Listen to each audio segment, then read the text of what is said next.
നമസ്കാരം, ഭാരത് ലൈവിലേക്ക് സ്വാഗതം. കഴിഞ്ഞ വർഷം ഇലക്ട്രൽ ബോണ്ടുകളിലൂടെ ബി.ജെ.പി. നേടിയത് 1300 കോടി രൂപയാണ്. കോൺഗ്രസിനേക്കാൾ 7 ഇരട്ടി അധികം.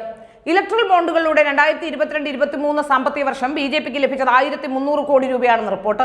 തെരഞ്ഞെടുപ്പ് കമ്മീഷന് ബി.ജെ.പി. സമർപ്പിച്ച ഓഡിറ്റ് ചെയ്ത വാർഷിക കണക്കുകളിലാണ് ലഭിച്ച സംഭാവനകളുടെ വിവരങ്ങളുള്ളത്.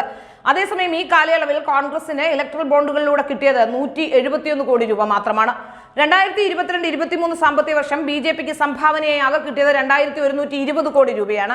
ഇതിന്റെ 61% ഇലക്ട്രൽ ബോണ്ടുകളിലൂടെയാണ്.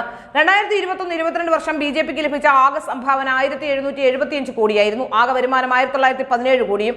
ഇതാണ് ഈ വർഷം ആകെ സംഭാവന 2120 കോടി രൂപയായും ആകെ വരുമാനം 2360.8 കോടിയായും ഉയർന്നത്. ഇലക്ട്രൽ ബോണ്ടുകളിലൂടെ കോൺഗ്രസിന് കിട്ടിയ തുക കഴിഞ്ഞ വർഷത്തെ അപേക്ഷിച്ച് കുറവുമാണ്. 2021-22 ആകെ 236 കോടി കിട്ടിയ സ്ഥാനത്താണ് 2022-23 വർഷത്തിലേത് 171 കോടിയായി കുറഞ്ഞത്. നിലവിൽ കോൺഗ്രസും ബി.ജെ.പിയുമാണ് അംഗീകൃത ദേശീയ രാഷ്ട്രീയ പാർട്ടികൾ. പ്രാദേശിക പാർട്ടിയായ സമാജ്വാദി പാർട്ടിക്ക് 2021-22 ഇലക്ട്രൽ ബോണ്ടുകളുടെ 3.2 കോടി നേടാനായെങ്കിലും കഴിഞ്ഞ വർഷം ഈ ഇനത്തിൽ സംഭാവനകളൊന്നും നേടാനായിട്ടില്ല. എന്നാൽ മറ്റൊരു പ്രാദേശിക പാർട്ടിയായ ടി.ഡി.പി 34 കോടി രൂപ നേടി. മുൻ വർഷത്തേക്കാൾ 10 മടങ്ങ് വർധനയാണ് ഉണ്ടായത്. സംഭാവനകൾക്ക് പുറമെ പലിശ ഇനത്തിൽ ബി.ജെ.പിക്ക് 237 കോടി രൂപ കിട്ടിയെന്നും കണക്കുകൾ പറയുന്നു. 2021-22 വർഷം ഇത് 135 കോടിയായിരുന്നു. സ്ഥാനാർത്ഥികൾക്കുള്ള സാമ്പത്തിക സഹായം എന്ന ഇനത്തിൽ 76.5 കോടിയാണ് കഴിഞ്ഞ വർഷം ബി.ജെ.പി. ചെലവഴിച്ചത്. തെരഞ്ഞെടുപ്പ് പ്രചരണം സംബന്ധിച്ച ചെലവുകളിൽ ബി.ജെ.പി. വിമാനങ്ങളും ഹെലികോപ്റ്ററുകളും വാടകയ്ക്കെടുക്കാൻ കഴിഞ്ഞ വർഷം ചെലവഴിച്ചത് 78.2 കോടി രൂപയായിരുന്നു.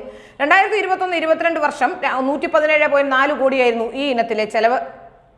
ഏതായാലും കോൺഗ്രസിന് എല്ലാ തരത്തിലും ഡിപ്രീസിയേഷൻ സംഭവിക്കുന്നു. രാഷ്ട്രീയപരമായി നോക്കിയാലും അതുപോലെ തന്നെ മറ്റ് ധനസമാഹരണത്തിന്റെ കാര്യത്തിലാണെങ്കിലും ഭരണമില്ലാത്ത ഒരു പാർട്ടി, ഒരിക്കലും മുമ്പോട്ട് പോകാൻ കഴിയാത്ത ഒരു പാർട്ടി എന്ന നിലയിൽ കോൺഗ്രസിന്റെ തകർച്ച വീണ്ടും പൂർണ്ണമാവുകയാണ്. ഓരോ കാര്യങ്ങൾ കാണുമ്പോഴും കോൺഗ്രസ് തകർന്നുകൊണ്ടിരിക്കുന്നു എന്ന് മനസ്സിലാക്കാൻ സാധിക്കുന്നു.